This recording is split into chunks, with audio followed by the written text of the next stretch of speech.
This is from a book called Philip's Dark Secret, which was published not too long ago, and has some revealing stuff in here about the royal family and Prince Philip in particular. And I'm really not interested in Prince Philip and the British royal family, but it's revealing about what goes on in a little place in California called the Bohemian Grove. That I am very interested in, and you should be also. Time and again, those close to the royal family have admitted that according to the royals themselves, the sin is not in doing something morally wrong, but in being found out. In other words, the end justifies the means. In his bid to enjoy his life with as little risk as possible, Philip sought to be invited overseas where he could behave with far more freedom. A favorite jaunt involved the famous Bohemian Grove, deep within the California redwoods. 65 miles north of San Francisco. Each summer, 1,000 or more very important persons, VIPs, the decision makers and opinion molders of the Western world, meet in mid-July to relax, attend lectures and debates, and enjoy themselves, for 3 weeks. And they do more than that. They have some very peculiar pagan religion ceremonies, which involves a large fire, an owl sitting in a tree, all of them dressed in black robes, and they burn an effigy of care. For decades, the Bohemian Grove retreat was the major social event of America's male power elite and their overseas friends. And for decades, those who attended went in secret. Another reason Philip, as well as many others, loved to join them. In the 1970s, when Philip visited, members included Ronald Reagan, George Bush, George Shultz, Caspar Weinberger. Former Presidents Nixon and Ford were also members, as well as many of America's wealthiest businessmen. I have a photograph, ladies and gentlemen, of Bush, Nixon, Ford, and Carter, all around the fire, dressed in their black robes, circumambulating this fire while burning an effigy of care. An owl is hanging in the tree, and they're wearing these very strange little amulets around their neck. It's all very indicative of a Druid or Celtic ceremony.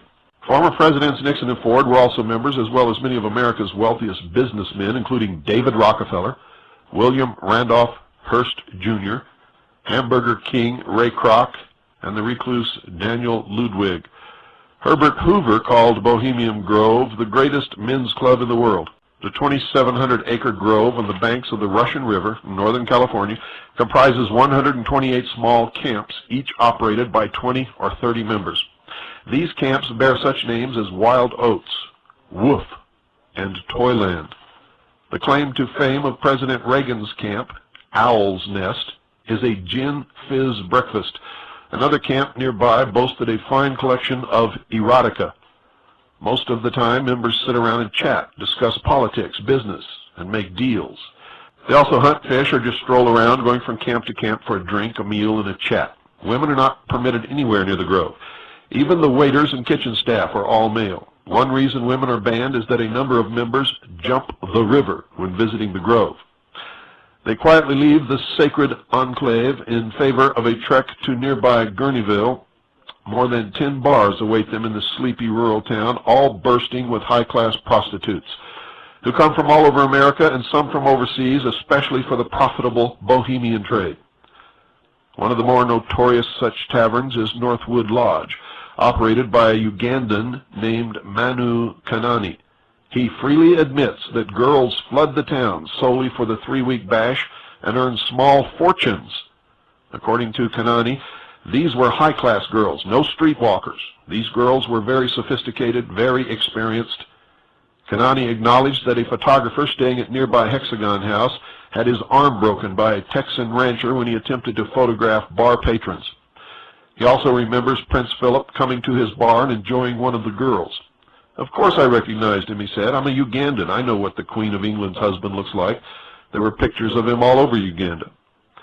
Convicted San Francisco Madam Brandy Baldwin revealed how she supplied prostitutes, champagne, and entertainment to Bohemian members. I did the Bohemian for 10 years. They were such beautiful people, very generous. In the beginning, I was working out of motels with just a few girls, but it got to be so much fun that I rented a little house in the woods, a beautiful little place. The girls used to bring all their fancy underclothes so they could do little shows, and the gentlemen just loved it. But she had no recollection that Philip ever came to one of our shows. There were other overseas parties Philip loved to attend, but that's the end of the Bohemian Grove part. And I just wanted to sort of acquaint you a little bit with the Bohemian Grove. It is for the in crowd of the Illuminati. We begin today with what's perhaps one of the most secretive meetings of the world's most powerful people. The Bohemian Grove retreat is held every summer in Monterey, California. Top government and business leaders are among those that attend the men's-only event. It's been going on for decades, but what actually happens there remains a mystery. And that's because the two-week gathering is completely closed to the media. But now an infamous hacker is trying to shed some light on what goes on there. The hacker Guccifer has handed over some emails to RT. Here's one of them. It says, quote, or it shows News Corps executive Andrew Knight allegedly writing to former U.S. Secretary of State Colin Powell. And he urges Powell to make sure that the UK Prime Minister Tony Blair comes to the Bohemian Grove. And he says the event should be, quote, a top priority for him. My name is John DeCamp. For about 16 years, I was a Nebraska state senator. In fact, if you go back and check the records or even the internet, I guess, you'll see that I was probably one of the most, if not the most controversial senator for a number of years, and one of the most effective, even according to some of my worst enemies, the Omaha World-Herald newspaper, for example. And I think I have probably the record for one of the most unusual races to get to be a senator. Let's see. My entire campaign was run from a place called Vietnam during a war called the Vietnam War, and I won the election without ever setting foot in the United States. I was a combat infantry captain in Vietnam at the time, and working on my assignments over there, some kind of strange things. Came back here, became a state senator, and of course kept my law practice going and a number of other businesses, from banks to insurance to land development to agriculture to construction company to you name it. And here about 10 years ago, I think it is, almost 10 years exactly, I left the legislature and became pretty active then running a law firm. I have half a dozen lawyers here in my little firm in Nebraska that work for me, under me, with me, against me, whatever. Now understand that I didn't know that the thing was Bohemian Grove back then, nor did the kid when he was writing it. All he knew was he was taken to this place. Let me just read it. It'll take 3 minutes. Is that okay? Yeah, go ahead. I went in January. Now, this is Benassi, a kid named Paul Benassi writing this, and this is directly word for word from his diary. I went in January of '84 on every trip. I was paid by men King knew for sex. In the summer of '84, sometime, I went to Dallas, Texas, and had sex with several men King knew in a hotel. I flew on YNR Airlines. By the way, that's a private airline or just private charter deal. And CAM Airlines, another private charter deal, normally for King. I never had much personally to do with King, only went where he told me to go. In or on July 26th, I went to Sacramento, California. King flew me out on a private plane from Epley Airfield in Omaha to Denver, where we picked up Nicholas, a boy who was about 12 or 13. Then we flew to Vegas, to a desert strip, and drove into Las Vegas into some ranch and got something. Then flew on to Sacramento. We were picked up by a white limo and taken to a hotel. I don't remember the name of it. We, meaning Nicholas and I, were driven to an area that had big trees. It took about an hour to get there. There was a cage with a boy in it who was not wearing anything. Nicholas and I were given these Tarzan things to put around us and stuff like that. They told me to, I won't use the word, blank the boy and stuff. In other words, have sex with him. At first I said no, and they held a gun to my genitals, I'll use the word, and said do it or else lose them or something like that. I began doing it to the boy and stuff. And Nicholas had anal sex and stuff with him. We were told to blank him and stuff and beat on him. I didn't try to hurt him. We were told to put our blanks in his mouth and stuff and sit on the boy's blank and stuff, and they filmed it. We did this stuff to the boy for about 30 minutes or an hour when a man came in and kicked us and stuff in the genitals, and picked us up and threw us. He grabbed the boy and started blanking him and stuff. The man was about, I'm not sure how to say it, the man was about so many inches long, and the boy screamed and stuff, and the man was forcing his blank into the boy all the way. The boy was bleeding from his rectum, and the men tossed me and him and stuff and put the boy right next to me and grabbed the gun and blew the boy's head off. The boy's blood was all over me, and I started yelling and crying. The men grabbed Nicholas and I and forced us to lie down. They put the boy on top of Nicholas, who was crying, and they were putting Nicholas' hands on the boy's blank. They put the boy on top of me and did the same thing. They then forced me to blank the dead boy. It's pretty crude. They put a gun to our heads to make us do it. His blood was all over us. They made us kiss the boy's lips and anyway, do other things. Then they made me do something I don't even want to even write, so I won't. After that, the men grabbed Nicholas and drug him off, screaming. They put me up against a tree and put a gun to my head, but fired into the air. I heard another shot from somewhere, and then saw the man who killed the boy drag him like a toy. Everything, including when the men put the boy in a trunk, was filmed. The men took me with them, and we went up in a plane. I saw the bag the boy was in. We went over a very thick brush area with a clearing in it. Over the clearing, they dropped the boy. One said the men with the hoods would take care of the body for them. I didn't see Nicholas until that night at the hotel. He and I hugged and held each other for a long while. About 2 hours later, the men or Larry King came in and told us to go take a shower since we had only been hosed off at some guy's house. We took a shower together and then were told to put on the Tarzan things. After we were cleaned up and dressed in these things, we were told to put on shorts, socks, and a shirt and shoes and driven to a house where the men were at with some others. They had the film and they played it. As the men watched, they passed Nicholas and I around as if we were toys.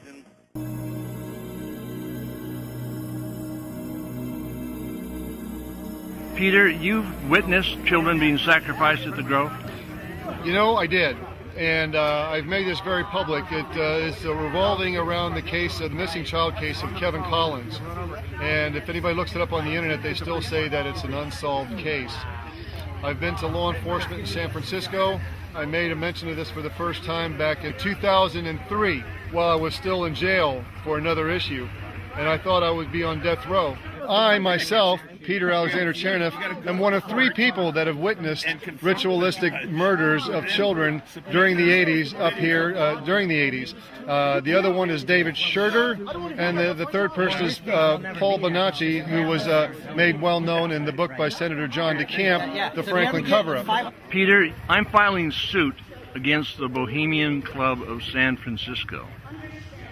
I'm calling for an injunction of the continuation of the cremation of care. I want to see the end of the satanic rituals and the sacrifice of children and the molestation of children at the Grove. Going back a period of 130 years, there may be as many as 1,300 people and bodies that have been buried there. I want a dig. I'm calling for a dig. I'm calling for the cadaver dogs to come in and the equipment that can identify bodies that have been buried underneath the ground there. Are you in favor of that?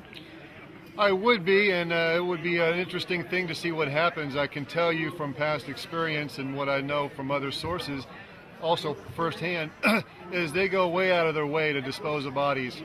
And but I would definitely support that.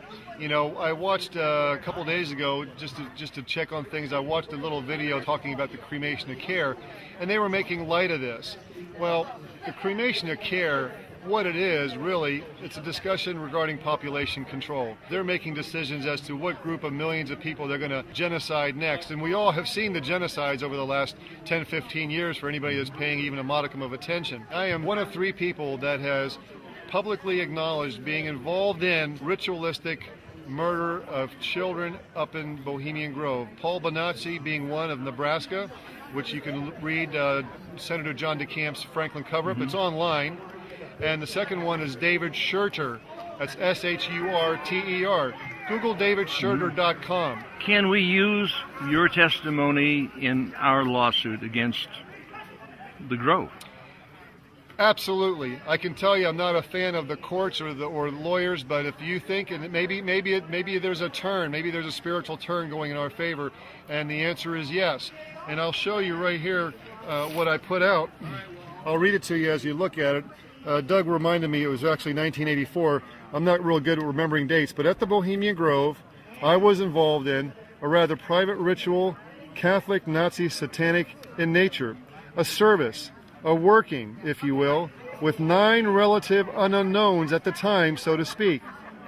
A most unique killing ritual table with 9 retractable, long, thin, sharp knives, blades. This summer sets us free.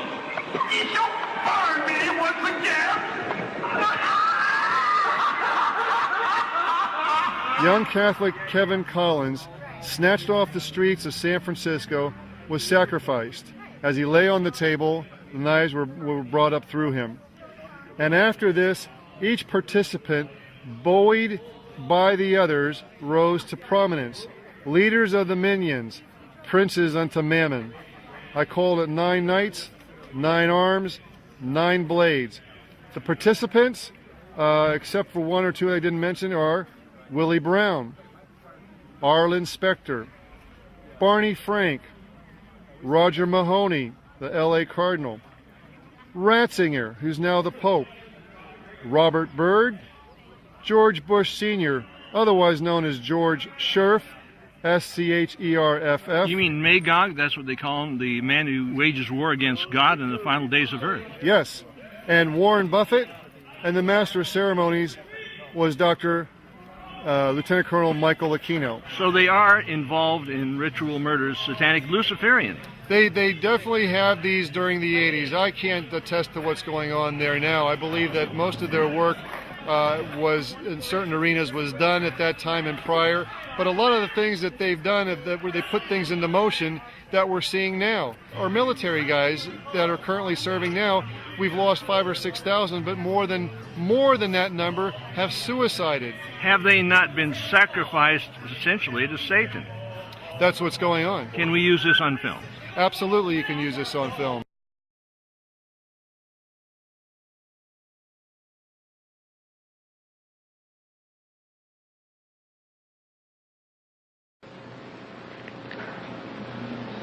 Around this same time, J. Bennett Johnston subjected me to some other mind manipulation that involved, instead of an occult theme, an alien theme. Now these guys who are manipulating my mind and programming me for mind control purposes claimed, and these criminals in control of our country as well, claimed to be gods, demons, and aliens, in order that I feel totally helpless, in order that I felt like they were beyond my realm to affect. And it certainly worked at that time. J. Bennett Johnston told me that he was an alien. He told me that he had been part of the Philadelphia experiment, and when the ship disappeared, it came back a spaceship. This is in keeping with kind of an air-water mirror theme that NASA uses quite frequently. A reversal, because this, again, the subconscious mind doesn't have any reasoning capacity. J. Bennett Johnston then showed me through his office at General Dynamics a then top secret stealth.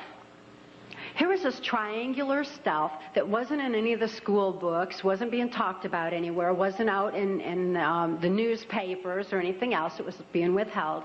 It was still a top secret weapon system. But I saw this triangular stealth. It looked like a spaceship to me. I'd never seen anything like that. And everything that J. Bennett Johnston was doing and he was involved in certainly was alien to me. So it was easy for me to accept the idea that what was happening was in fact being perpetrated by aliens. I'm not saying that there's no such thing as aliens. That would be foolish of me to even say anything like that at all. But what I am saying is that it was my experience that these were people claiming to be aliens.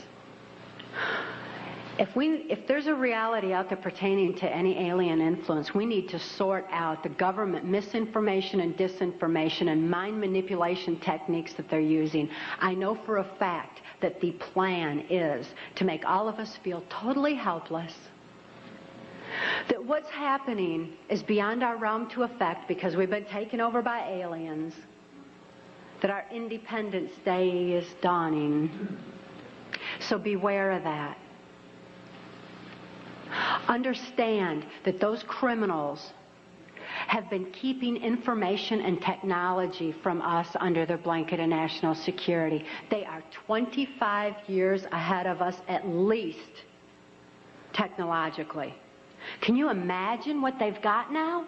25 years ahead? What's happened that you're aware of in the last 25 years? Microwave ovens, we've got computerization, and they've had access to all of that to continue their own advancements. They're way ahead. So when they say, it's aliens, and they show us some incredible technology, don't fall into the trap of feeling totally helpless, that this is beyond our realm to affect.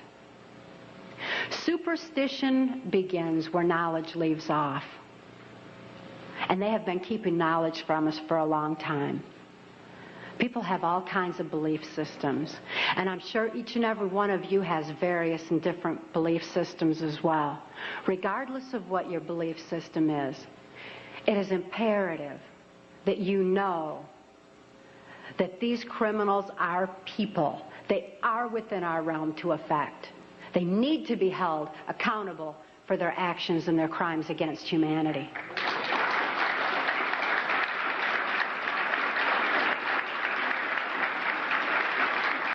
It was 1980 and my daughter Kelly was born. She was born directly into the MK Ultra Mind Control Project on a much higher level, a more sophisticated technological level than I was subjected to. In addition to trauma, she was subjected to harmonic mind control programming on NASA installations literally since birth, before her brain even had a chance to form. This programmer in particular, Mengele, would take me to rituals. I went to rituals with him all over this country and in Britain and in France, and it was known by intelligence agencies in this country that this man was here. They brought him here. Child abuse is not just about old men in dirty old coats, you know what I mean? We're now talking with Jimmy Savile.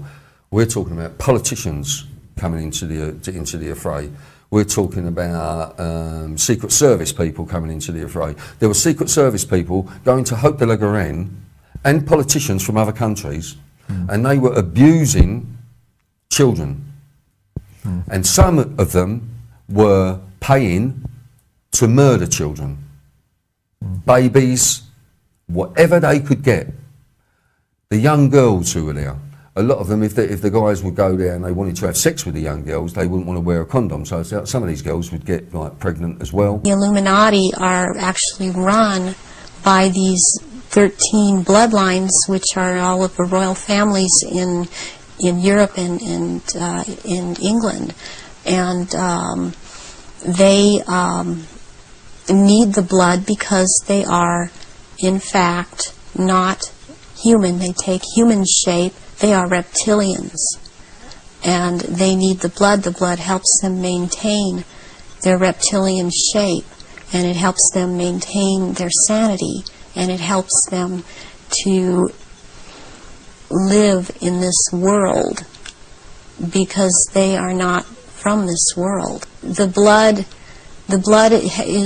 has something. It has something in it. It has secretions from the pituitary gland and from the pineal gland, and it has a very strong drug in it that they also, I mean, this is the one that keeps them from going crazy, and it's like heroin or like endorphins, and it's much stronger. But what they need is, for it to be secreted in the blood, is they need terrorization of their victims before they are killed for their blood. or if a young woman is beginning to menstruate, they need the menstrual blood, and they have to terrorize them to get this to come out in the blood and be secreted in the blood. Oftentimes they will just rip into the victim and eviscerate them and start eating the flesh of this person too. And the fat from the intestinal area is highly valued, as they use it on their skin. And they drink the blood, and the blood is highly sought after, and it goes according also to rank within these creatures, as to who gets what when. And their sacrifices have increased in the last, it started increasing in the early 80s. The amount that they were doing is increased. And they use a lot of druidic holidays to do this, but they have other days too. They've mixed all of these satanic and what are called satanic holidays and druidic holidays, and in order to have these rituals, which ritual seems to be important to them, but they also use it in order to drink this blood. They seem to need more. The present head of the Illuminati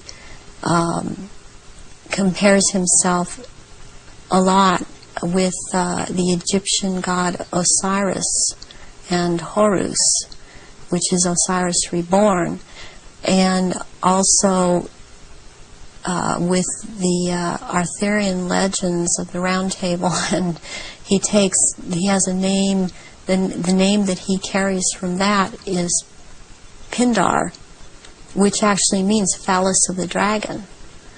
And the other name, Osiris, he has carried because he takes the name at this time, the Marquis de Libero, which means the liberator of or from the waters. And the story of Osiris is that he was cut into 14 pieces and thrown into the River Nile, and the one piece, Isis found the pieces and put them back together again, and she could not find the 15th piece, which happened to be the phallus, so a gold phallus was made. And this is very important in this group in the Illuminati. This is important, and it's important to think that about the head of the Illuminati, because what comes from a golden phallus would be a superior seed for a race, and this is how this is what they are doing with all of these bloodlines to keep the bloodlines going, are impregnating Aryan people of Aryan blood that hold high stations with them, impregnating them with this seed of Pindar. And therefore it's important to keep this history in mind and the names in mind that he is going by at this time. There were people that were bred from birth. They were bred to be ritual sacrifices. They will also slit the throat from the left ear to the right ear, and the blood will be gathered in a goblet, and it will be dispersed among the reptilians, and dispersed among, also after that, among people that have been participating in these rituals and seem to have it, even though they seem to be dissociated. Mostly these people seem to be cognizant of what they are doing. There are things happening every month of the year. There is not a month in this 12-month system that something is not happening. And it's more than one. I mean, it's every full moon. It's, I mean, and then the very important rituals are the summer solstice and the winter solstice, and then there is the vernal equinox and the fall equinox. And there is Samhain, and there is Beltane, there is Imbolc in February, there is Lughnasadh, which is in the beginning of August. There's a whole week leading up to Beltane and also leading up to Samhain. It's called Grand Climax. May the 1st is Beltane. Yes, I have seen at rituals, I have seen George Bush. I have seen Madeleine Albright. I have seen Henry Kissinger. I have seen Ronald Reagan. And I have also, by the way, seen his wife, Nancy Reagan. I have seen Hillary Clinton before I knew she was Hillary Clinton at the time at these rituals. She is involved. It was 1978, and it was determined that I had endured sufficient trauma to carry out my first trial run operation. An enormous quantity of cocaine had been flown in on one of these operations, and I was to deliver it into the neighboring state of Arkansas. By that time, Bill Clinton's drug operation was in full swing. He was governor of Arkansas, and I delivered this cocaine to a remote airport in Ouachita Forest, which I've since identified as Mena Airport. I also delivered a little packet of information and a small quantity of cocaine, a personal stash from J. Bennett Johnston, to Bill Clinton. I delivered it to Bill Clinton, and he cut out 2 lines of the coke, and he did inhale.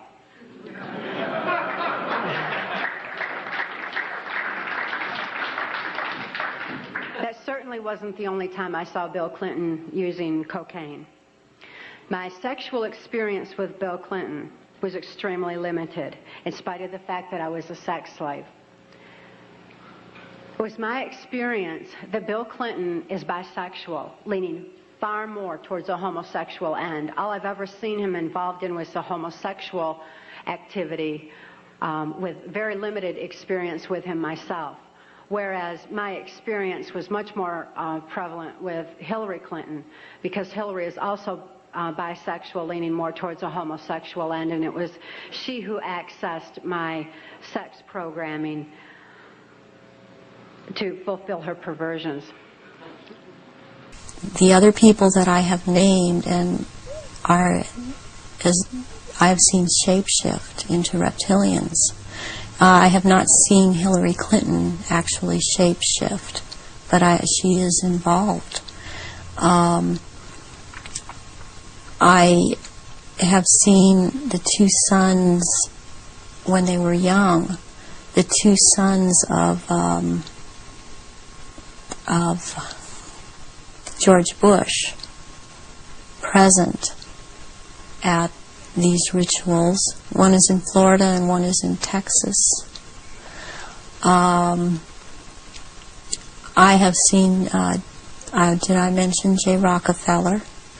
And he shapeshifts.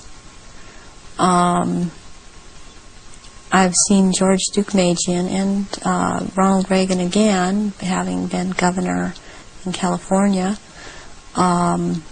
There have been people such as Newt Gingrich I saw, and I didn't know at the time that he was Newt Gingrich. I recognized that he was Newt Gingrich when Clinton came into power, and after he was, Newt Gingrich was then elected Speaker of the House. And I was horrified to realize that this man was also there. All of this has affected me to the point I don't vote. All of these people seem to all be connected to the Illuminati. I've seen Ford there, Gerald Ford. Gerald Ford, I have seen shapeshift. And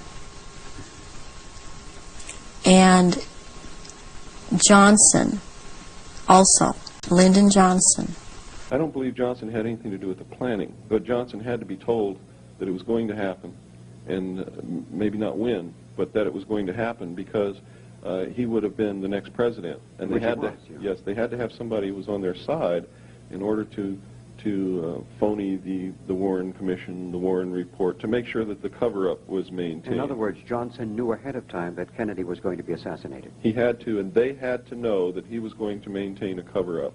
Otherwise, they could not have allowed Johnson to be the president, because then he would have instigated a real investigation, which would have discovered the real facts of the matter. So while Johnson probably did not plan it, he had to be a part of it. He had to know about it. He had to have assured the power group that did this that he would maintain the cover-up. And of course he did. Also, Dr. Joseph Mengele, who took me around to these rituals a lot of the time, was also a shapeshifter. And there were also people that there are people in the European countries that I've seen shapeshift and be involved, and this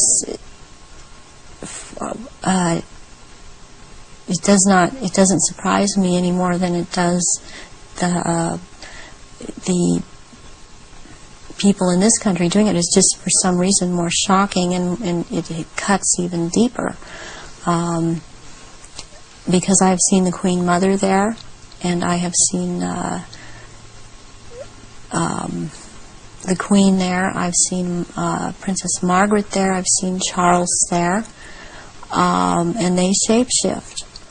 And I have seen this. I'm not coming up with his name right now, but he was president in France after de Gaulle. He was there. I've seen him there. I've seen the Rothschilds there. I used to see the Rothschild that lived in England there, but the one that still goes there and is a shapeshifter, Guy de Rothschild, Baron Guy de Rothschild, has been to all of these rituals and has been over in this country under the name of Dr. Barrington and tried to program me. Rabbi Finkelstein, a goyim is any person who isn't a Jew. A goyim is classified as cattle or an animal. Is this correct? Well, they are cattle, because we're the chosen people. The 7 Jew banking families that took over control of the money in America in 1913 was the Rothschilds of London, Israel Schiff of Italy, Kuhn-Loeb of Germany, the Warburgs of Hamburg, Lehman Brothers of New York, Goldman Sachs of New York, and the Rockefellers of New York. A lot of people, they don't realize and know that these 7 Jewish families actually control all the money and have controlled the money in this country since 1913. I know you're... The herds get too big, and if the herds get too big, they eat up all the resources, so you got to thin out the herd once in a while. We call it a theater of war, because it's amusing to us Jews to see our 2 biggest enemies, the white race and the Arab race, the seed of the woman. It's amusing to us to see them kill each other, and we make a lot of money off it. Believe me, I've had a lot of laughs at the synagogue with that. We discuss it, how we're going to wipe out the white race and wipe out the Arab race, actually let them wipe out each other and make a lot of money. That's pretty smart. All the rest of the countries around the world, they'll wipe each other out, because us Jews, we're special. We're the chosen people, and we're the smartest people in the world, and we have always said down through the ages, we want a world of our own. And we're going to get it, and there's nothing any of the goyim cattle are going to do to stop it. We're telling the truth to the masses, but the masses have a hard time believing anything. Well, we've done a great brainwashing job on them over the centuries, and especially the last few hundred years. We've just brainwashed them completely. They believe anything we tell them. And, you know, in the meantime, we have a lot of fun around Passover where we steal the children. And, you know, I know you know because I've heard it on your show before. I mean, we steal 100 to 300,000 children a year just here in this country. And we drain the blood and we mix it with the Passover bread. And then we throw the bodies into the slaughterhouses that we own. And we grind up all the bodies in the sausage and the hamburger. McDonald's is one of our favorite outlets. And the people, they eat it for breakfast. They eat their children for lunch. And, you know, us Jews, you know, we gotta do what we do. Now it's too late. It's over for you, white race. So that's why I'm speaking so honestly here, to bring it out into the open so that you can see it for what it is. You've been teaching the people real good, but they don't wake up, do they? You don't get a lot of followers, do they? Because you know why? They're scared of us Jews, because they don't want to be called anti-Semites, and they believe that we're the chosen people, and so that's why we can do whatever we want to do, and we can get away with it because the white men are cowards, and we go to the synagogue all the time and have some Manischewitz and dance the Hava Nagila. It's not that you Jews are hiding anything. You're coming right out on television, in the newspapers, on the radio, and you're telling the people exactly what you're going to do before you do it, and they're brain dead. Well, we did a good job with the public school system. We got you to put all of your children in there. You notice that the Jew doesn't put his children in there. They go to the Hebrew Academy where we teach them the real things, and then they go to the synagogue and they learn the real important things. But we send your kids to the public school. We even have you tax yourself from your property so that you never own your property. And so if you don't make your property tax, we're going to take your property. You can bet on that. And we have you put your kid in a 12-year babysitting is about all it does, because you don't learn anything. And then by that time, the kids, they get to be teenagers, and then we give them the music. Not that we really want to call it music, because, oy vey, that's not music. But they listen to that, and then they want to do what they want to do, and so we sell them drugs, and we make a lot of money off your children. Your children from cradle to grave. All we do is make money off of them. Your cattle, your goyim, the human cattle. I know that on your Passover, which isn't mine, that a lot of little children do disappear, and I do know that, and I know a lot of police departments and agencies have been informed, but you're very open. You're very open tonight. I'm very surprised that you're talking about the bloodletting of the little children, that you put their blood in the matzah balls, and that you eat it on sacrifice on Passover. Well, there was a goyim that wrote a book about it back in the 30s. I forget his name at the moment. But anyway, he wrote the book. People didn't buy the book. People don't want to listen. We've been doing this for thousands and thousands of years, since down to Adam's time. We take the children of our enemy, which is the white race, and we bring them to the basements in the synagogues, where we drain the blood and watch them die there. It's very similar to how we do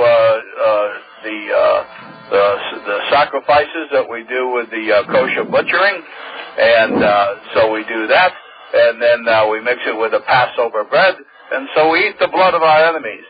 And the bodies, we're not cannibals, so what we do is we take those, because we can make some shekels, and we give them to the slaughterhouses, and those are pounds and pounds and pounds of meat that we grind up in the sausage and the hamburger, and that's why we made those the most popular things, sausage for breakfast and hamburger for lunch.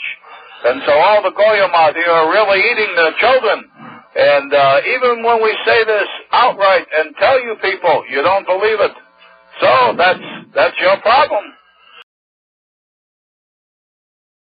The craziest thing that I've heard about Jimmy Savile is the Israeli Prime Minister begging He was called Prime Minister Begin at the time of the 6-Day War.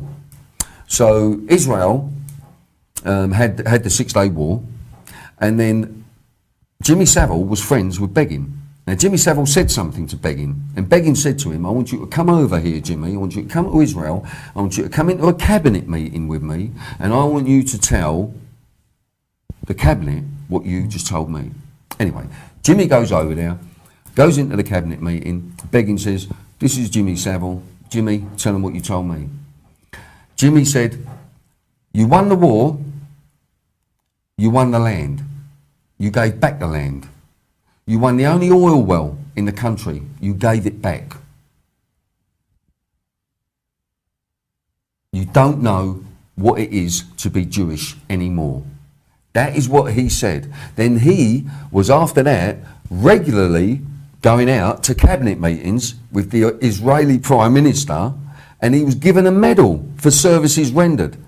Jimmy Savile, this is the most important thing actually, because Jimmy Savile, he was a disc jockey. Now Jimmy Savile had a say in what was happening in Palestine and the Middle East. That is absolutely crazy.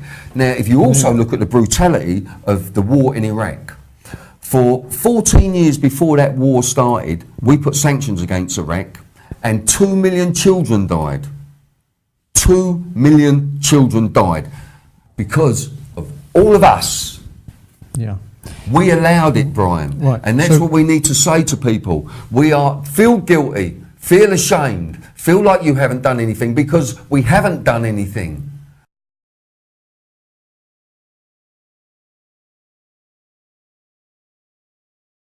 Baron Guy de Rothschild has tried to program me.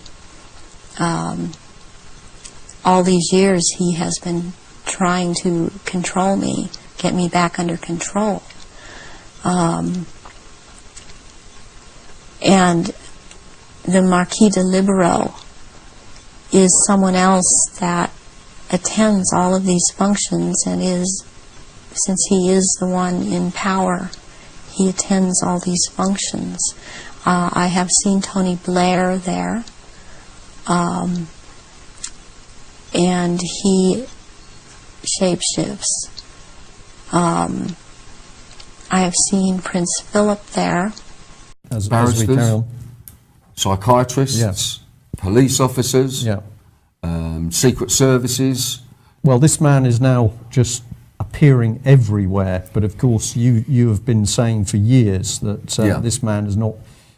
This man has been an abuser. Yeah, well, he has been an abuser, and I believe that Jimmy Savile has been complicit in the murder and the torture and the making of snuff movies of children. He's at Haute de la Garenne, for God's sake. Jimmy Savile was at Haute de la Garenne. He had associations with the Krays.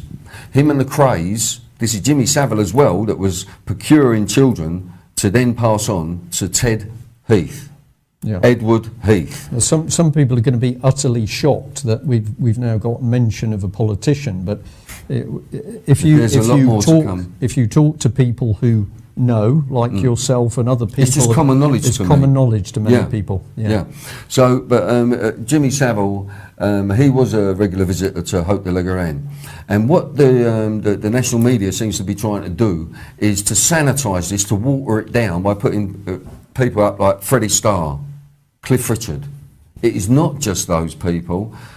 You know, we have to start looking at people like Prince Andrew. Prince Andrew, one of his best friends, his name is Jeffrey Epstein. Now, Jeffrey Epstein is a billionaire financial dealer. Now, he's got a financial company, but if you want to invest in his company, you have to have $1 billion. Someone went to him with 750 million. He told him to go away. Not enough. Not enough. It's got to be $1 billion. Right. Now, Jeffrey Epstein was put in prison for child abuse, images, etc. Yeah.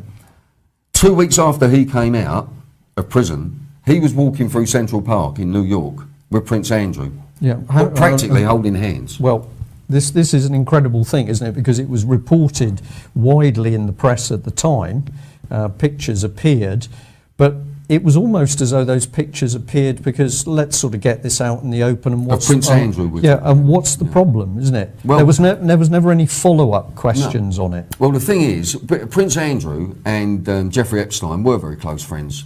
And Jeffrey Epstein was unbelievably allowed to land his own private aircraft in our military airfields. Unheard of. And he would often have children with him, and then he would go to see Prince Andrew, etc., etc. So, you know, we've got this link with Jeffrey Epstein and Prince Andrew. Now, Prince Andrew and Jimmy Savile, they were friends. Well, because Jimmy Savile moved up to Glencore. But the most prominent paedophile associated with the Savile ring was a man called Edward Heath, who you may recall was Prime Minister and took us into the EEC. Heath was into little boys, and Savile was supplying them. A number of these boys were taken out of the Haute de Garenne home in Jersey. Savile was taking children from a children's home with the support of German assets in Jersey. What was happening was that children's homes in the Channel Islands, particularly Haute de Garenne in Jersey, children were being taken from these homes, boys in the case of Edward Heath, as he was gay, and a paedophile, were being taken onto his yacht, the Morning Cloud. Savile was actually going out he went down to Jersey, and he was actually taking boys. There was another man involved as well, but Savile himself took boys from the children's home, where he was a guest, or welcome, onto the boat. So he was taking boys out onto Morning Cloud. Now, since Heath was well known, and since the boys were talking young men, the boys were murdered and thrown off the boat. That's why the BBC and the Cabinet Office have been so keen to protect Savile. That's why the Cabinet Office in the 1980s were willing to back Savile to the point of giving him a position of authority at Broadmoor, which is an absolute, you don't put a paedophile in charge of Broadmoor. The Cabinet Secretary at the time, who thankfully is no longer with us, Hunt, was also a paedophile, was in on this, met Savile. He was Catholic, met Savile, as did that very nice man, the late Archbishop of Westminster, Cardinal Basil Hume. Basil was not a paedophile, but knew Hunt and had a shrewd idea. He wasn't stupid, he had a shrewd idea of what had been going on, and I've no doubt was told to keep a lid on it. Hunt was in on it, so the Cabinet Secretary at the time was in on it, was aware of what was going on, was aware he had a Prime Minister who was involved not just in abusing young boys, but was murdering them as well. It's quite possible that there was a crewman on the yacht who did the actual murder. I'm not saying Edward Heath necessarily bashed the boys on the Boko and tossed them overboard. He may have had somebody do that for him, but he was certainly guilty of murder under English law as an accessory or on the joint enterprise basis. Oh, if someone is inclined in that direction and you can supply them with boys, then you've got a hold on them, or girls. There's nothing worse for a politician than being exposed in the murder and sexual abuse of young people. And if you've got a politician who is abusing and killing young girls and boys, but boys or girls, then you've got a hold on them.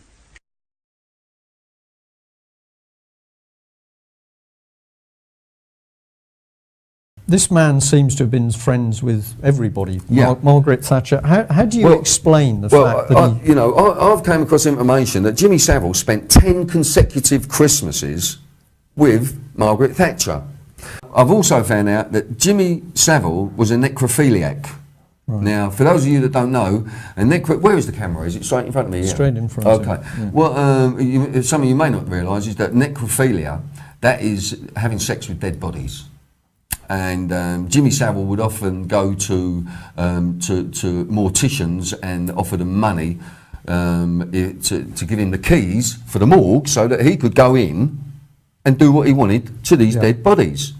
Now, Jimmy Savile lived in a penthouse suite in just on the edge of a park called Roundhay Park, one of the biggest parks in Europe, and this is in Leeds.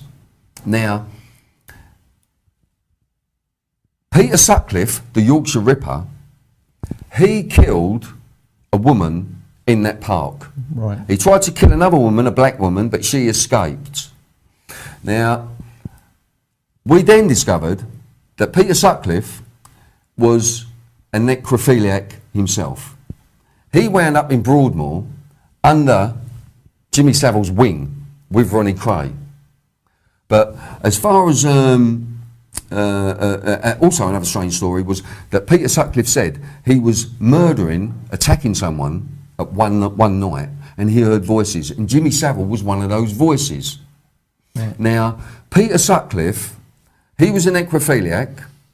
He worked as a mortuary assistant for quite a while. What is that connection there? That is what I'm interested in. When you say we, Bill, I know you're working with a team of people. Yeah. You say as much as you want to say or not. Yeah. But the team that you're working with now includes police or ex-police who are interested in this. Well, I don't work with any ex-police officers. Right. I work with serving police officers. Right. And you know, because there's so many police officers, they feel like they're being tainted with this brush of allowing paedophilia. Now, as the Jimmy Savile sex abuse scandal has unfolded, the BBC has been the focus of much attention. But serious questions remain about how the TV star was able to abuse patients at the hospitals he was connected with. Now, 2 former nurses at the high-security psychiatric hospital Broadmoor have spoken to Channel 4 News for the first time. Both told us that mental health professionals in the hospital knew that Savile was a paedophile. Porrick O'Brien has this exclusive report.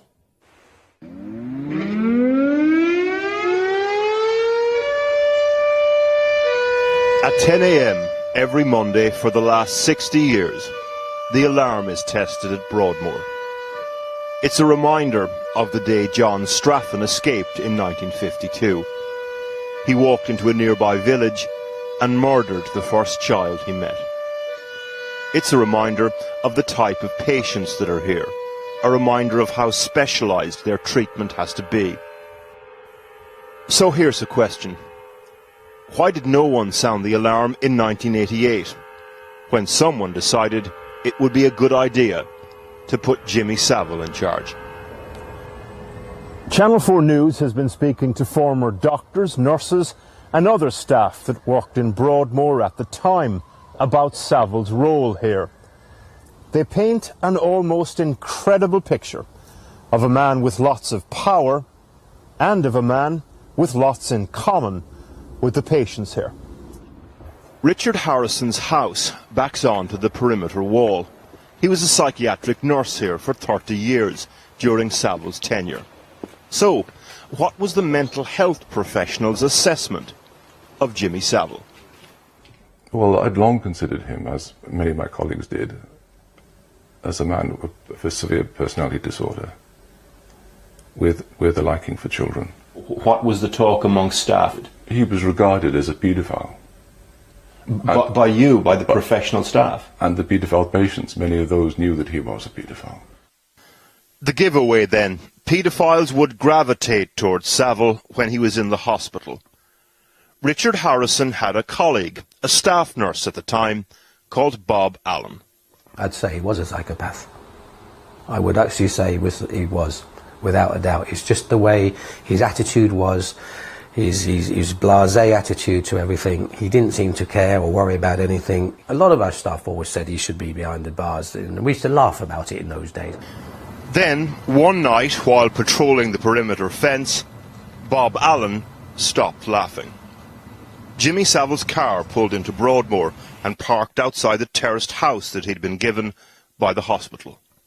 I actually saw him step out, and he stepped out with a young girl. Did she look like a child? Did she look like a... She was certainly over 13, I would have said, but she was definitely not of an adult age. She was under 16, I would have said. That's the way that was the look that she had. Then Bob Allen noticed something else. The young girl had just taken part in a local village carnival. The girl was wearing a sash, so she was obviously a girl off one of the floats from the carnival that day. I said hello, Jim, and there was just a nod at me. There was no mention back. I just walked on and I watched him go into the house. I saw the lights go on. I carried on walking and I just kept on looking. I was thinking to myself at the time, you know, what's going on here? Then Bob Allen saw the lights go off. in the house. So you saw this, you felt that it was wrong, and what did you do about it? I went into our gated area where I saw my immediate superior then, and as far as I know he reported it, and the following day I asked what was the outcome, and it was really just, well, nobody appears to be interested. Yeah. And what about other staff concerns? Why didn't you do anything about it though? Why didn't you refer it up? What could you do? I mean, who would take any notice? But here's the thing. Saville wasn't just a visitor here. Incredibly, for a time, he was in charge. In 1988, Health Minister Edwina Curry appointed Saville to head up a task force to run the place. At the time, Marjorie Wallace was working with some patients in the hospital. She remembers asking officials at the Department of Health why. I was told, look, this is quite a coup. We're trying to change the culture here. Why do you think concerns that may have been raised fell on such deaf ears time and time again? I think it's because that would have spoiled what they hoped was happening, which was that things were opening up. Here's how Saville described his new job at the time. We are a great listening hospital. We listen to people. I listen to nurses. I listen to doctors. I listen to porters. I listen to drivers. I listen to everybody. We've turned into a great listening hospital.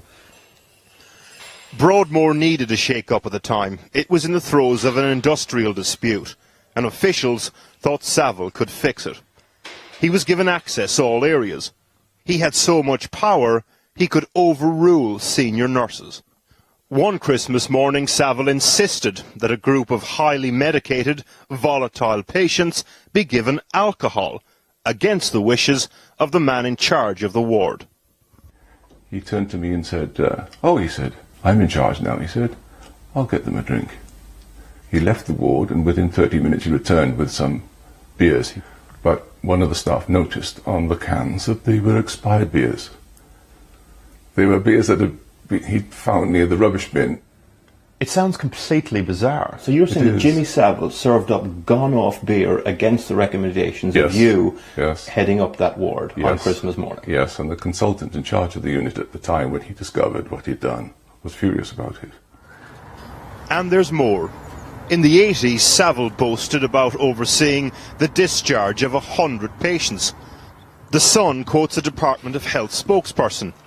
He has a reputation for getting things done, and he is the man in charge. We've spoken to Edwina Curry, the minister at the time who made his appointment. She wouldn't be interviewed, but sent us a statement, which included the following rather cryptic line about Saville. What he did have, as I know for certain, is information which gave him a hold over staff. That could explain why they said nothing, even with their knowledge or suspicion of his misbehaviour. As a result, ministers were never given the information when we could have barred him from the place. The Department of Health has now launched an inquiry into what happened at Broadmoor. What happened? Powerful people were taken in by celebrity. They put a paedophile in charge who went on to abuse patients and others. For the men and women at the department, it was blue skies thinking. For the people on the ground, it was something else. Can you remember how you and the rest of the staff reacted when Saville was appointed? They would say the lunatics have taken over the asylum. I saw again someone who's been talking about around this subject, and it seems to be popular right now, this man by the last name of Sitchin. I've seen at rituals, and he is a shapeshifter. And I did a double take when I saw the picture of him, because I recognize him. And there's another person that I've seen, this Gardner, Sir Lawrence Gardner. This man I have seen, he has lots of power, within this sect. He's someone that you would want to watch out for, as is this Sitchin person.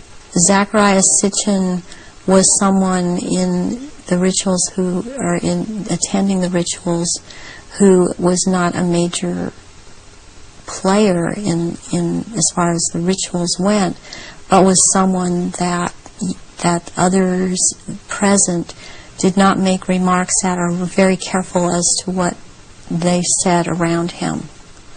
And he was talking about, he would be talking about doing away with people, persons that were in his way, or were putting out information that he didn't feel that he wanted put out. He is very much a disinformer, and that is his job, to disinform about what is going on with the Illuminati and with the reptilians.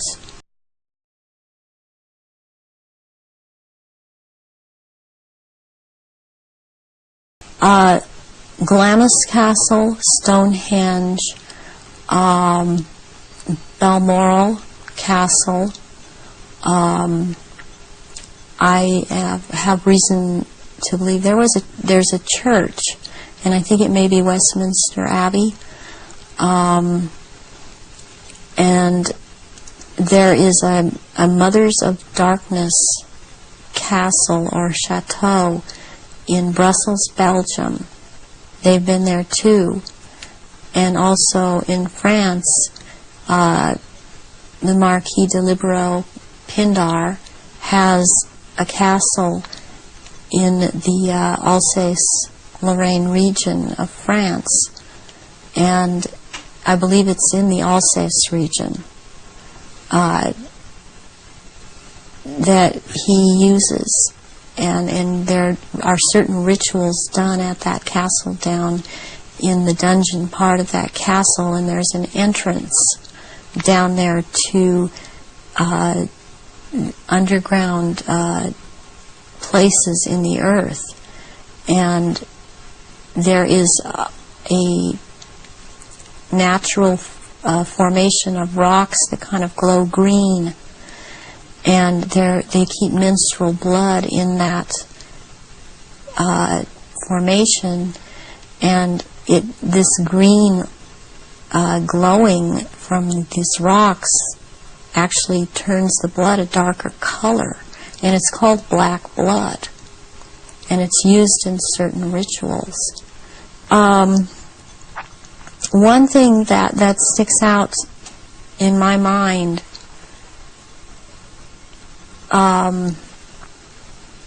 is that there was, before, this was back in the late 70s. This was before Charles was married to Diana. He was involved with Kamala Parker Bowles, and she does not shapeshift, but she became pregnant by Charles, and she produced a baby, and this baby was presented at the ritual and killed, and that is the price, the firstborn between these two, and eventually these two will marry, and that is the price that is to be paid, the sacrifice of the firstborn between a union of these two people. And I've seen that there. Something else that sticks out in my mind is that it was around the late 80s that I saw a very kind of dark man that that he was Arabic. It seemed to be Arabic or Egyptian, and I heard the name Fayed being mentioned, and the Queen Mother was there, and I called her the Black Queen, and she and he were talking very seriously and at some length about a subject. They were mentioning Diana, and they were mentioning his son, Dodi. And at the time, I didn't know who Dodi was. I knew who Diana was. I never saw her at any rituals. This took place at Balmoral Castle. I heard them talking about a marriage between these two, and I thought at the time, well, she's married to Charles.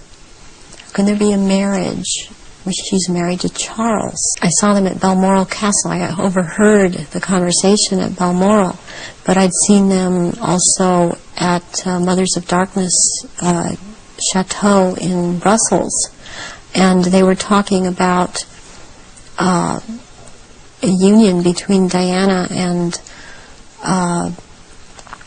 his son Dodi back in the late 80s, and I did not understand at that time, because I understood Diana to be married to Charles. I knew that she was married to Charles, and they had 2 children, and they were about to have another. And the Queen Mother, all I could pick up was that for some reason that there was a malevolence towards Diana. And Diana I had never seen at a ritual. I wondered what she knew. I've seen all of them drink human blood and consume human flesh, and they have their own goblets in which they have blood, and these goblets are encrusted with jewels. And they also have their own daggers, and that the dagger goes into the goblet, and they stir the blood around with it, and it's also a what it is, it's a symbol of the phallus going into the vagina, and when they're doing this. And I've seen them do this, and some of them have even, like the Queen Mother I saw with, she had her own little, it would, like almost, it's between a very elaborate ornate chair or a throne kind of thing brought in for her to sit. And because before these rituals actually start, there is a kind of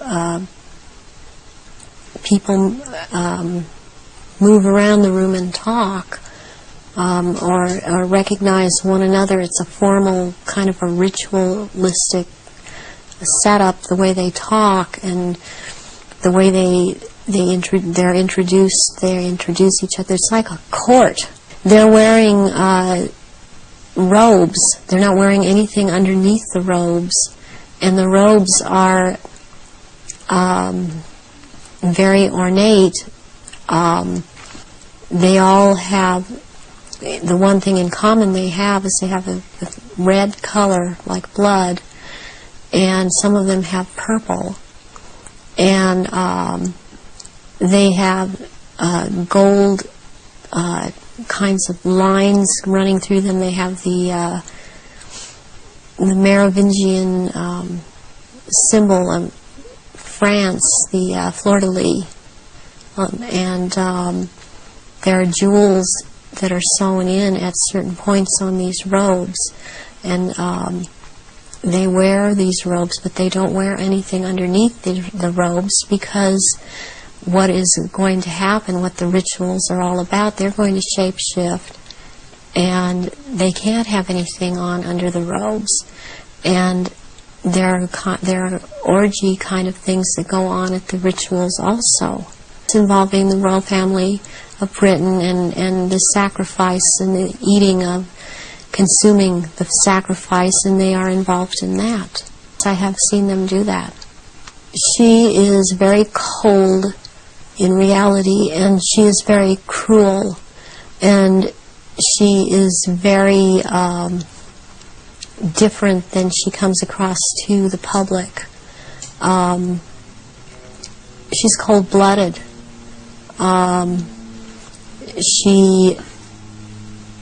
If she feels that you are someone beneath her, even in the Illuminati, that you're at her equal or your station is above her, she will not speak to you, she will not recognize you. She obviously, from what I see, enjoys consuming human flesh. It's sickening. The one person that she seems to be afraid of is Pindar.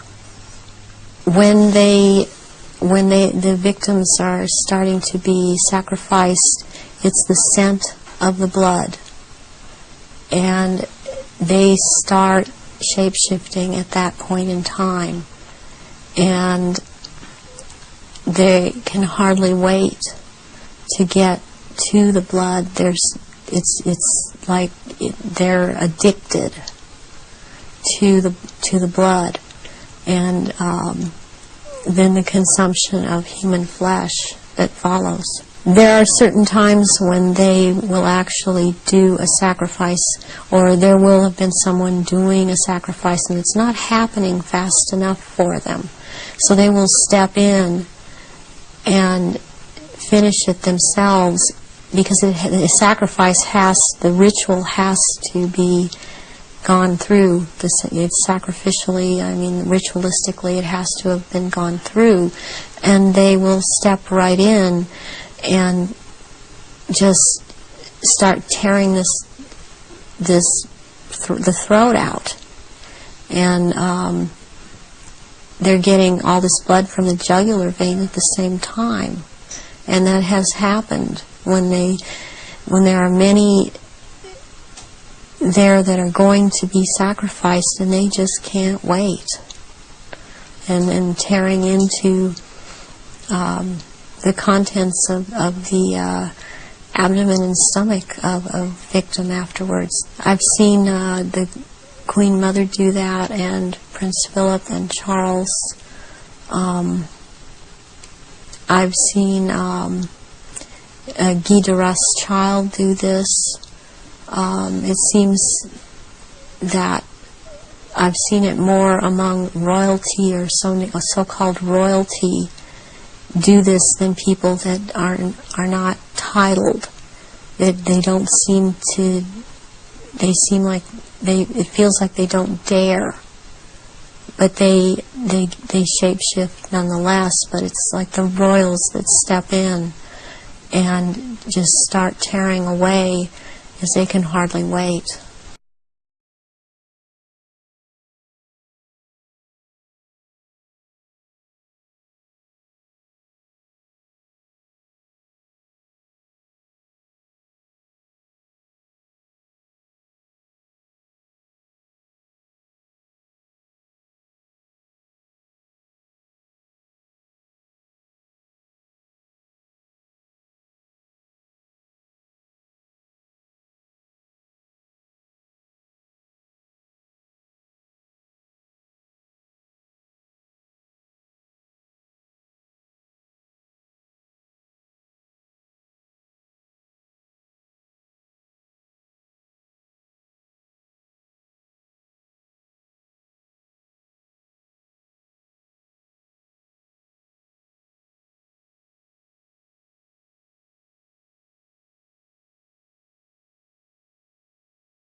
Where does the royal family live? You might think it's here, but you'd be wrong. In fact, they live here. And their name certainly isn't Windsor. I've made a startling discovery. There's good evidence that's recently come to light that back in the Middle Ages, one of the kings of England was illegitimate. And if that's so, it means that every king and queen of our country since shouldn't by rights have sat on the throne. But if not them, then who? Well, I've traced the real royal family, the bloodline that's been robbed of its inheritance. And I've discovered the person alive today who should be Britain's reigning monarch. This is how it happened.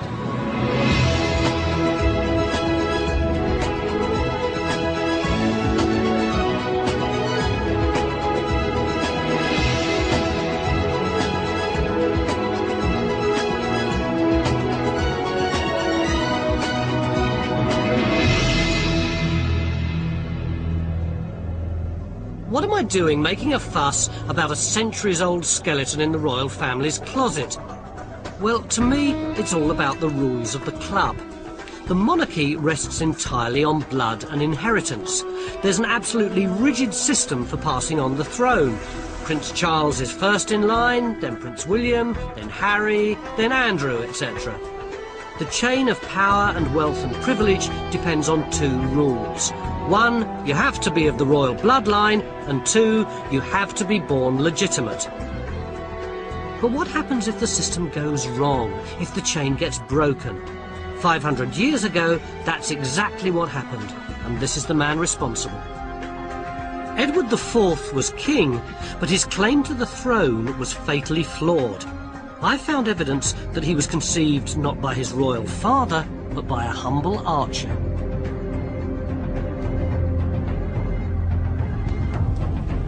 It was the summer of 1441. England was at war with France. Edward's mother had gone there with her husband. While he was away fighting, she was rumoured to have had a fling with an English archer based in the Rouen garrison. 9 months later, Edward was born. Within 20 years, Edward became Edward IV. But gossip about his parentage persisted in his lifetime and even after his death.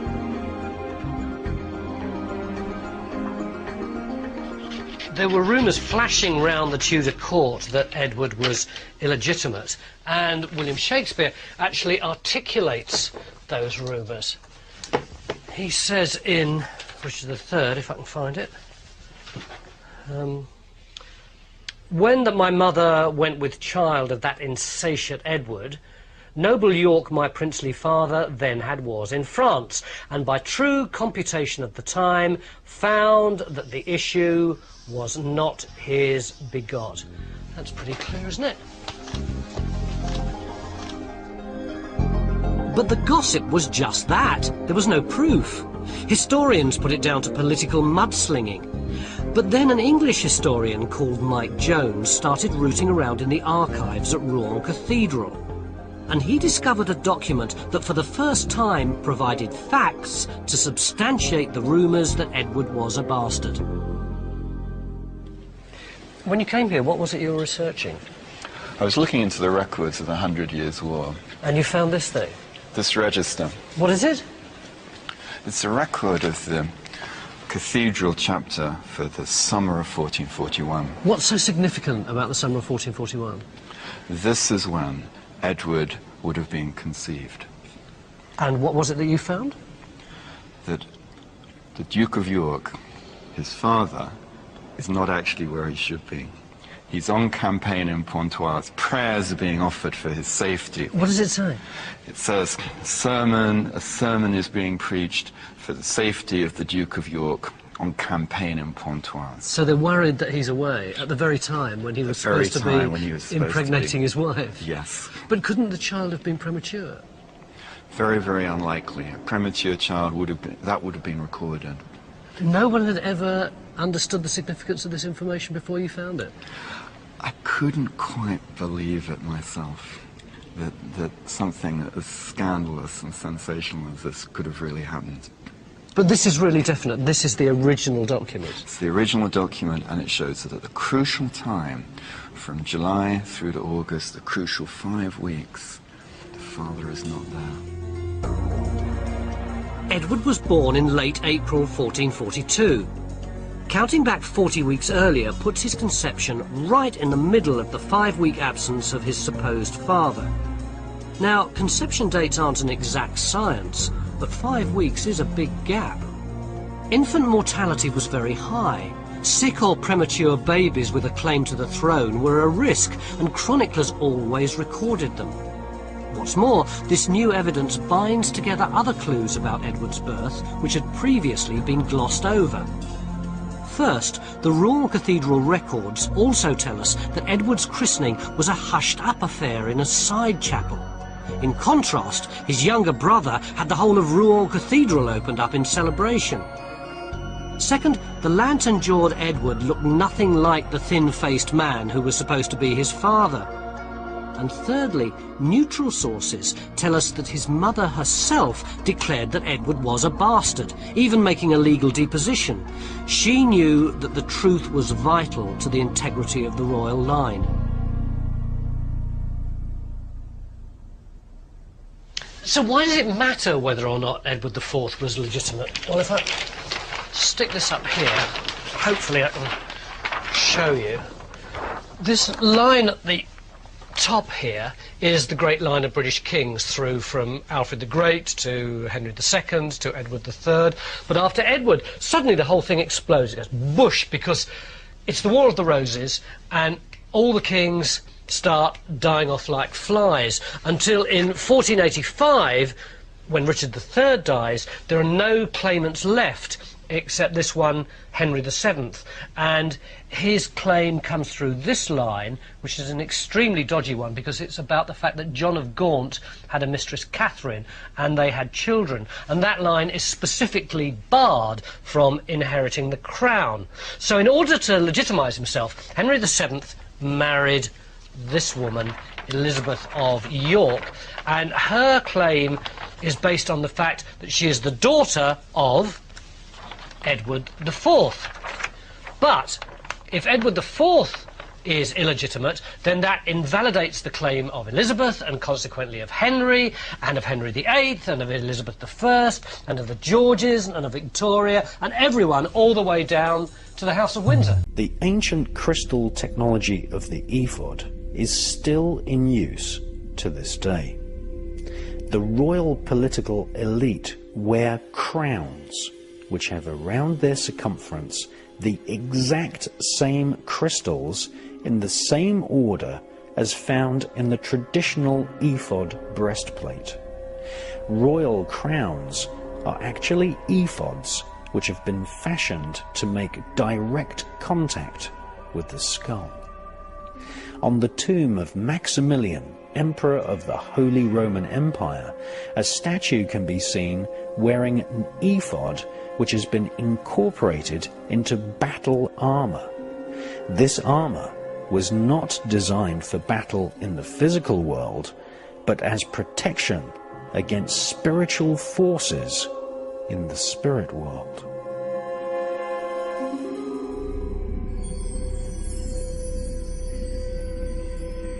Many crowns feature the Maltese cross, which is an emblem used worldwide by Satanists, Masonic fraternities, and magicians. The Maltese cross was the first image electronically projected using the cathode ray tube, which was developed in part by Sir William Crookes, who had formerly been a member of the Golden Dawn secret society and member of the Society for Psychical Research in London. The Maltese cross is featured in many sigils. Sigils are magical emblems which are etched onto a crystal ball or a black mirror and then stared at by the magician until the face of a spirit appears. In voodoo rituals, very similar sigils are etched into the ground. These are called veves, and these too feature the Maltese cross. Sigils are used to represent the names of spirits, demons, and angels. A crown is really an ephod, which has been made for the head, able to transmit spiritual communications direct into the brain of the king or queen who wears the crown. Crowns are consecrated in special ceremonies called coronations. The British crowns, owned by the Saxe-Coburg-Gotha royal family of Britain, whose family roots are in Bavaria, Germany, are part of an elaborate wardrobe of magical artifacts, which includes ceremonial knives, golden orbs, and even magic wands, which are known as sceptres. When the crown is placed on the head of a British royal, prayers and psalms are sung, which proclaim that the crown gives the wearer divine right to rule. The ceremony is an exact copy of the coronation ritual of King Solomon, who was a pre-Kabbalist magician in ancient Israel, an expert at spirit divination and demon worship.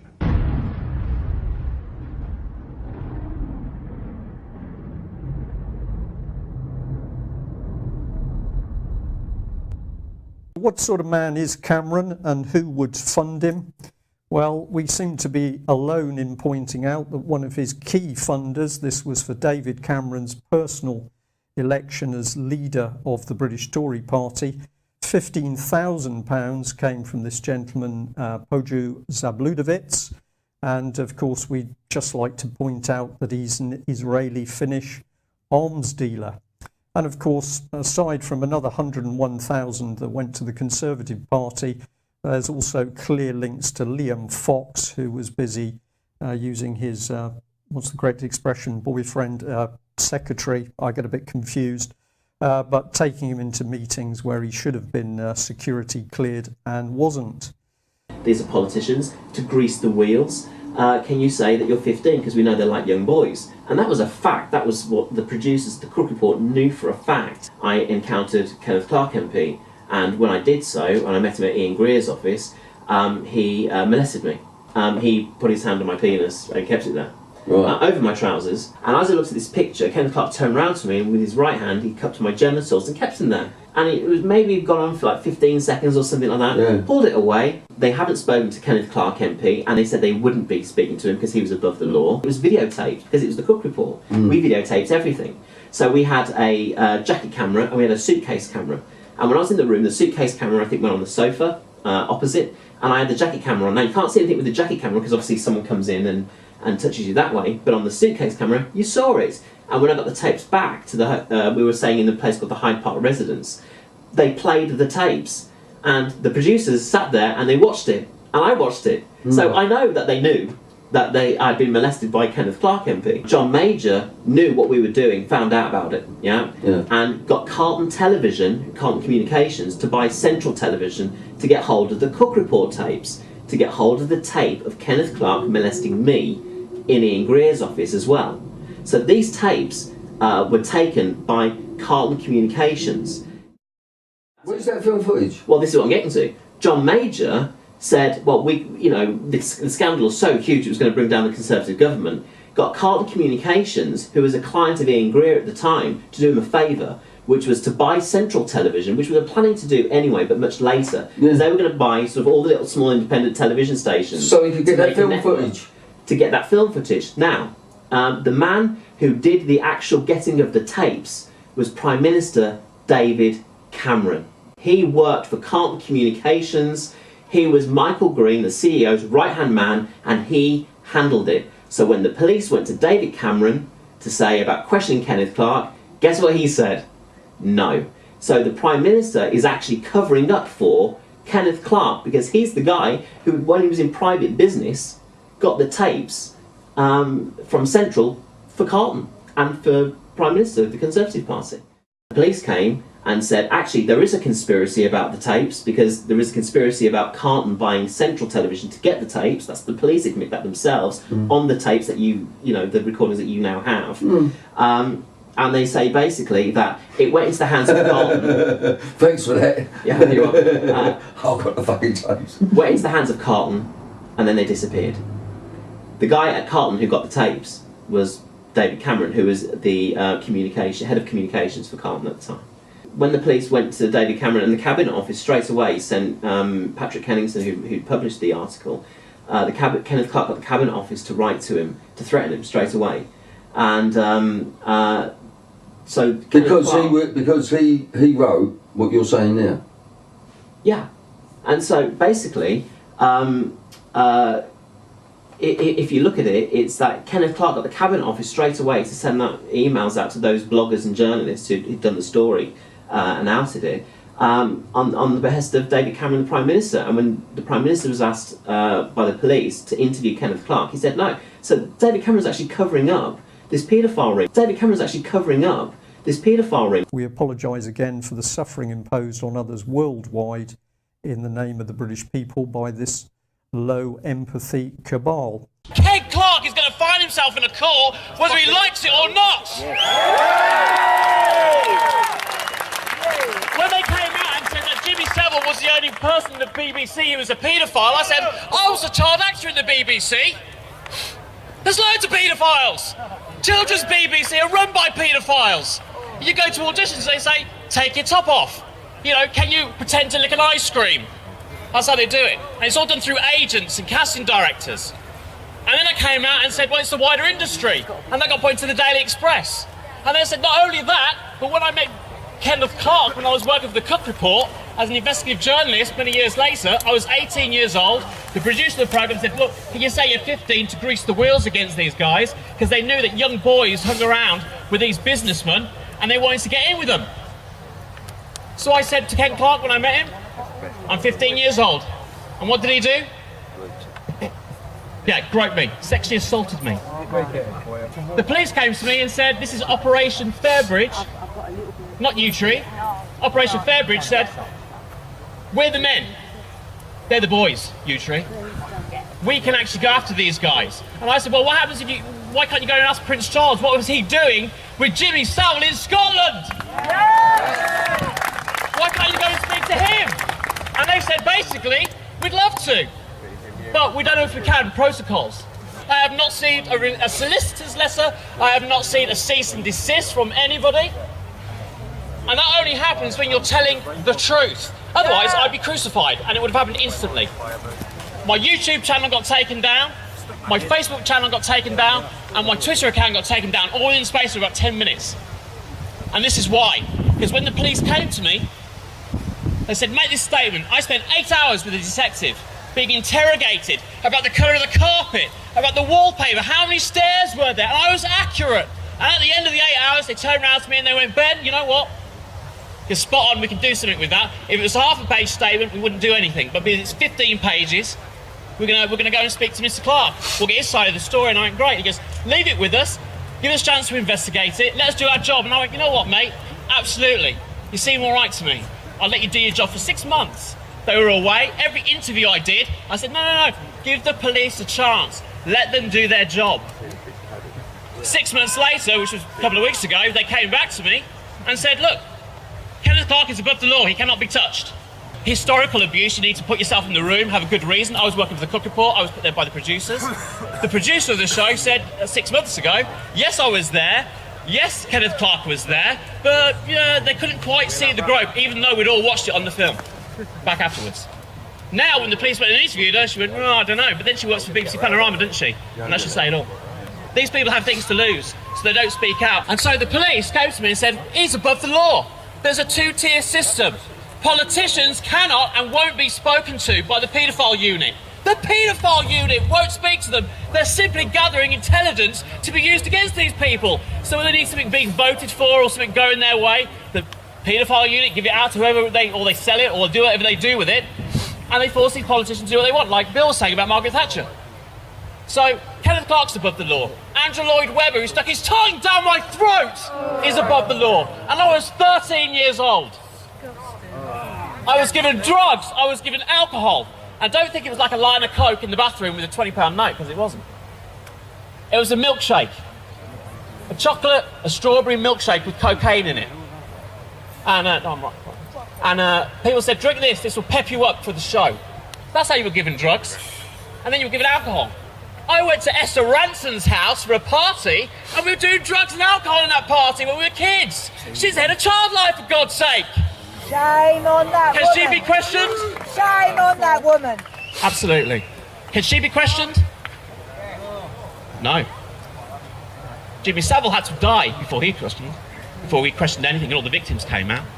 You know, Kenneth Clark cannot be questioned because the police admitted that there was a two-tier system in place. We are not part of it. If I made an allegation against any one of you or you me, I'd be spoken to by the police. I'd have to make a statement. What happened to me was the police just simply threatened me. I will take a lie detector test, just like they do on Jerry McKyle, because in Jerry McKyle they'll, you know, dash families' lives over a lie detector, they'll split families up. I'll do a lie detector test any day of the week and twice on Sundays about my Ken Clark story. So the police decided to threaten me. I had a man in a black mask outside my window of my flat threatening me and my wife over the phone on the day that Lee Rigby got killed, saying what happened to that soldier was going to happen to you. How can that be right? Kenneth Clark will find himself in a court of law, whether he likes it or not. He will be punished.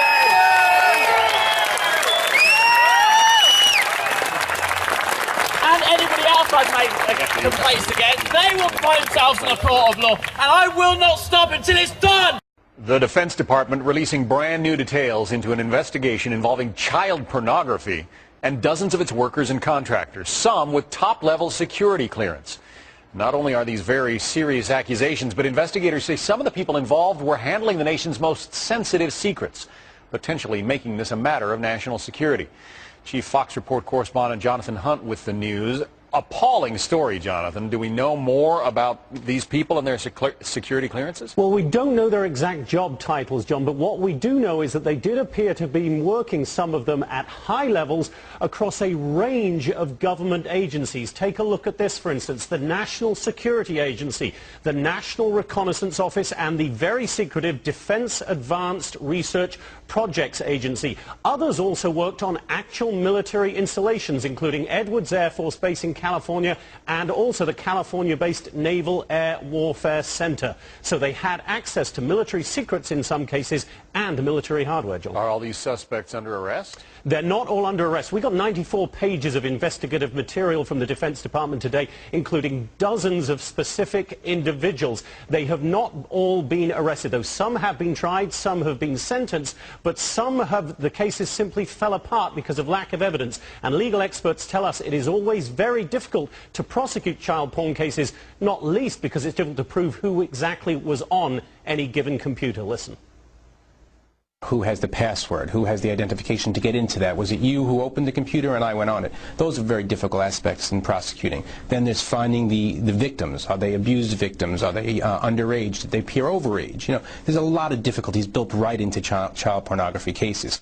But Josh Hanshaft also told me it is imperative that the government find a way to prosecute in these cases because they are so important and so disturbing. And this isn't just about workers committing crime.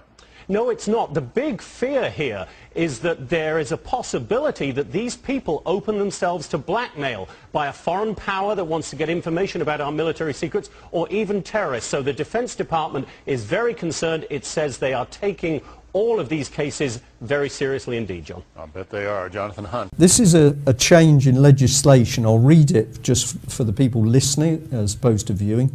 But as of April 2009, because of a change in legislation being introduced by Jack Straw, the Justice Secretary, the media will no longer be able to identify those involved in cases such as the Websters. Now, the Webster case is a child court case, family court case. And then this absolutely blatant statement, so it continues, it will also be illegal for any children currently in care to speak out even if they feel they're being mistreated. I know, it sends a shiver up your spine. Well, that's Jack Straw, people. What human being would want to make it? What human being would want to make it more difficult for young people to speak out if they're being? Surely the legislation should be to make it easier for them to speak out, isn't it? What this man done is abnormal to decent human beings. Yeah. He should never have been allowed. Also, I think his son was caught dealing drugs as well, and his brother William was on the sex offenders register for assaulting. One was a violent attack on 2 girls, his brother William. Right. Now, this man should never have been given a job because he had a vested interest. Or was he given the job because of the man he is? This is the question which I'm becoming interested in. This is what it is. He's been pushed up front. You see, the paedophiles, especially that are within the institutions, there's a lot of Masonic goings on, you know the cults we were talking about, like Freemasonry and oaths that they take. Secrecy is what you're getting at. Secrecy, yeah. And the sexuality, the table's sort of rocking, the sexuality of children. If we have a look at another politician, and the lady concerned is Harriet Harman, here she is. She's, of course, looking very clean and smart and upper middle class. Do you think? She's not quite upper class, I don't think. Well, I don't know, Brian. I just think bitch. Well, here is the woman. And if we dig back into her history, we find that when she was originally connected with the National Council for Civil Liberties, which is the forerunner of Liberty, the organisation, she was lobbying for the rules on pornographic photos of children to be relaxed. And if I show this in a bit more detail, here she is looking a little bit chubbier and younger, of course, and I'll just read what was going out. In NCCL's official response to the government's plans to reform sex laws, dubbed Lolita's Charter, it suggested reducing the age of consent and argued that childhood sexual experiences willingly engaged in with an adult result in no identifiable damage. It claimed that children can suffer more from having to retell their experiences in the court or the press. And then in an official NCCL response, which was signed by the then Miss Harman, that was a response to the Protection of Children Bill, it was claimed that the new law could lead to damaging and absurd prosecutions and increase censorship. She suggested that a pornographic photo or film of a child should not be considered indecent unless it could be shown that the subject had suffered, and that prosecutors would have to prove harm rather than defendants having to justify themselves. And at the time that this lady made this remarkable statement... Evil statement, Brian, I think. I totally agree with you. That is evil. Absolutely. And we've got, well, okay, the images come off there, but at that time, the National Council for Civil Liberties was directly linked into an organisation called PI, the Paedophile Information Exchange, and it was also linked into PAL, Paedophile Action for Liberty. So we just ask a question here. We've got one, they happen to be Labour MPs, but we'll talk about that in a minute. We've got one Labour MP who's quietly bringing in a law so it's stopping children who are being abused speaking out. A classic example with that going on at the moment is Oxford and Cherwell Valley College, where none of the Oxfordshire Safeguarding Board have actually dealt with evidence of abuse within the college. So one man is denying children the opportunity of speaking out, and then here we've got a lady who is actually pushing to make it easier to take pornographic pictures of children. Well, there you go. I mean, you know... do they not think like ordinary people? In 1978, when she became a solicitor, she urged the ministers to make it legal for people to be allowed to take sexually explicit images of children, and she wanted that to be made legal as long as the children in the images hadn't been harmed or abused. So that's Harriet Harman. Harriet Harman was in favour of making sexually explicit images of children, and she urged ministers to do that. In 1984, there's a CIA trauma base, near-death trauma center that's located in Lampe, Missouri. It's called the Swiss Villa Amphitheater. And they bring certain involved country music acts in to bring large quantities of cocaine or bring the cocaine out for distribution. Because Lampe, Missouri is just across the Arkansas line and is very much a part of Bill Clinton's cocaine operation. And it was in full swing at that time. It's also interesting to note that this Lampe, Missouri operation is where the country music industry was more conveniently relocated, you know, right there in Branson, so that it would be closer to Clinton's cocaine operations. Lampe, Missouri was a place where I heard George Bush and Bill Clinton talking, where from the point of view I had, they certainly were friends, and they didn't recognize any party lines between them. That's something for the, you know, a smoke and mirrors illusion for the public. It's not something they adhere to because they had exactly the same agenda, and that was for bringing in this new world order. I heard George Bush talking at that time. He was talking to Bill Clinton, and I've since photographically recorded it and wrote it verbatim in our book, that when the American people became disillusioned with Republicans leading them into the New World Order, that Bill Clinton, as a Democrat, was going to be put into the office of president. This was decided in 1984. Actually, I'd heard about it even prior to that, but as of 1984, they were already discussing it as an absolute fact. It was also discussed in the groundwork for NAFTA that by the time George Bush went into the office of president, that Salinas was going to become president of Mexico, and they together would be bringing in the NAFTA, which was the beginning of New World Order controls.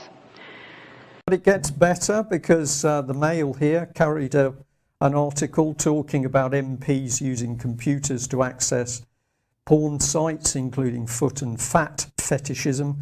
And somebody was also having a look at a particular site that dealt in naked women and cats. That's aside from gay cruising websites. Remember, this is material that was accessed from British MPs' computers.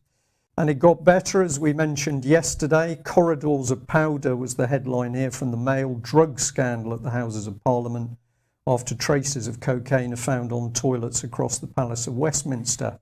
So just remember, this is all part of the standard of politician that's within our government and Westminster at the moment. The children of the future, that's where life begins. Let's sort it out. Let's sort it out. Who wants their children in years to come say, hang on, my mum and dad were around then, they never done anything. Why didn't my mum and dad do anything? Paedophilia is controlling world politics via blackmail. Got it? Jimmy Savile was a devil. We've got one up there as well. Kenneth Clark, a nonce, a paedophile. Leon Britton. There's loads of them. You could go on and on and on and on, but we're not doing anything about it. It's controlling bankers. It's controlling army. And you don't be ashamed no more. It's not your fault. It's our governments. It's our politicians. Jimmy Savile was going to Margaret Thatcher's, I think it was 13 consecutive Christmases, at Chequers, because he was updating her on all the paedophiles, the powerful ones, and then she put their arms up their backs and controlled it. Why didn't anybody ever question Margaret Thatcher? And we got to fight against paedophilia because it's still going strong now. Now. So don't make your children ashamed of you. Let's pick up the beat on this.